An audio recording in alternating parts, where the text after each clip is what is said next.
మొన్నటి ఎన్నికల్లో అధికారానికి దూరమైన తర్వాత వైసీపీ అధినేత జగన్మోహన్ రెడ్డి గారు మొత్తానికి రెగ్యులర్గా క్యాడర్కి అందుబాటులో ఉంటూ అవసరమైనప్పుడు సమీక్షలు చేసుకుంటూ కింది క్షేత్రస్థాయి నుంచి కూడా పార్టీ విభాగాలను నియమించుకుంటూ కొన్ని పూర్తిగా పునర్వ్యవస్థీకరించుకుంటూ మధ్యలో ప్రజా వ్యతిరేక ఆందోళనలకు పిలిపించుకుంటూ జగన్మోహన్ రెడ్డి గారి కీలకమైన అంశాల మీద మీడియాతో మాట్లాడుతూ మరొక వైపు కక్షపూరితంగా వైసీపీ వాళ్ళని అరెస్ట్ చేస్తూ ఉన్నారని చెప్పి ఆ లీగల్ సెల్ కూడా ఉన్నంతలో ఇంత ముందుతో పోలిస్తే గుడికన్నా మెల్లమెల్లనట్టు వాళ్ళు కాసింతగా ఏదో పనిచేస్తున్నట్లయితే కనిపిస్తూ ఉన్నారు. వెరసి మొత్తం మీద పార్టీలో పూర్తి ఉత్సాహాన్ని నింపే దిశగా ముందుకెళ్తూ ఉన్నారు. కోర్స్ వైఎస్ఆర్ కాంగ్రెస్ పార్టీ ఉత్సాహమైన, వాళ్ళ బలమైన, వాళ్ళ సైనిక శక్తి అయినా, వాళ్ళ ఎవ్రీథింగ్ ఆ పార్టీకి ప్రొటెక్షన్ అంటే మొదట మాట్లాడుకోవాల్సింది డెఫినెట్లీ సోషల్ మీడియా. ఇందులో ఆర్గనైజ్డ్ అండ్ అంతకుమించి అనార్గనైజ్డ్ సోషల్ మీడియా కూడా.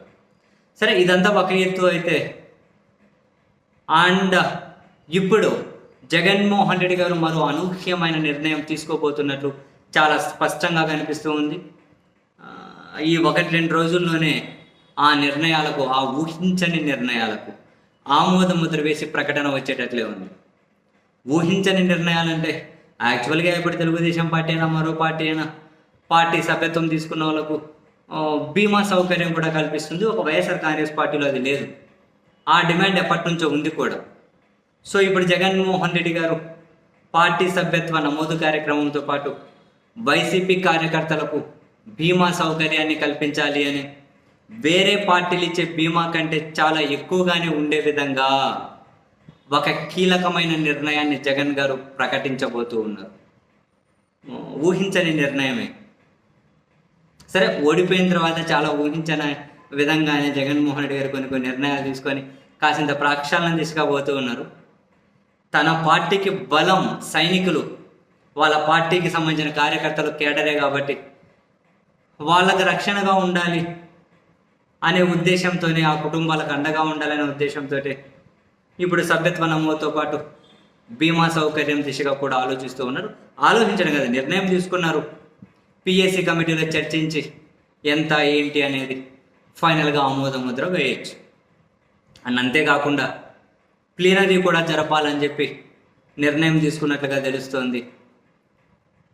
మేలో తెలుగుదేశం పార్టీ కడపలో మహానాడు జరపబోతూ ఉన్నారు, మేలోనే. అండ్ జూలై 8-9 తేదీల్లో రాజశేఖర్ రెడ్డి గారి జయంతి ఉంటుంది కదా, అప్పుడు జనరల్గా వైసీపీ ప్లీనరీ జరుపుతుంది కదా.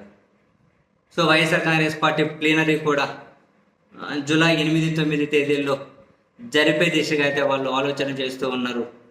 ఆ ప్లీనరీ జరిపితే ఈస్ట్ వెస్ట్ గోదావరి జిల్లాల్లో కానీ లేదా ఉత్తరాంధ్ర వైపు అయినా ప్లీనరీ జరిపి వాళ్ళ బలం ఏంటో చూపించాలి అని చెప్పి జగన్ గారు కూడా నిర్ణయం తీసుకుంటున్నట్లే కనిపిస్తూ ఉంది. వెరస్ అట్లా ఊహించని విధంగా బీమా సౌకర్యం అండ్ అట్లా ప్లీనరీ దిశగా ఆలోచిస్తూ పోవడం, ఇక వైసీపీ అధినేత ఇక జనంలో రెగ్యులర్గా ఉండే సమయం ఆసన్నమైంది. ఆంధ్రప్రదేశ్ రాజకీయాల్లో ఇక సమరమే అంటారు కదా, ఆయన ఆంధ్రప్రదేశ్లో లేనప్పుడే ఇంకా రాజకీయాలన్నీ ఆయన చుట్టూ తిరుగుతూ ఉంటాయి. ఇప్పుడు ఆయన ఫుల్ ఫ్లెజ్డ్గా ఆంధ్రప్రదేశ్ రాజకీయాల్లో జనం మధ్య వెళ్తే ఇక లేచిన దగ్గర నుంచి పడుకునే వరకు కళల్లో కాదు, ఇంకా ఎక్కడ చూసినా జగన్ పాటే పాడుకుంటూ ఇంకా ఆయన మీద విషయం నింపేకి ఎంతమంది స్క్రిప్ట్ రైటర్లు, ఎంతమంది జూనియర్ ఆర్టిస్టులు ముందుకు వస్తారు చూడాలి.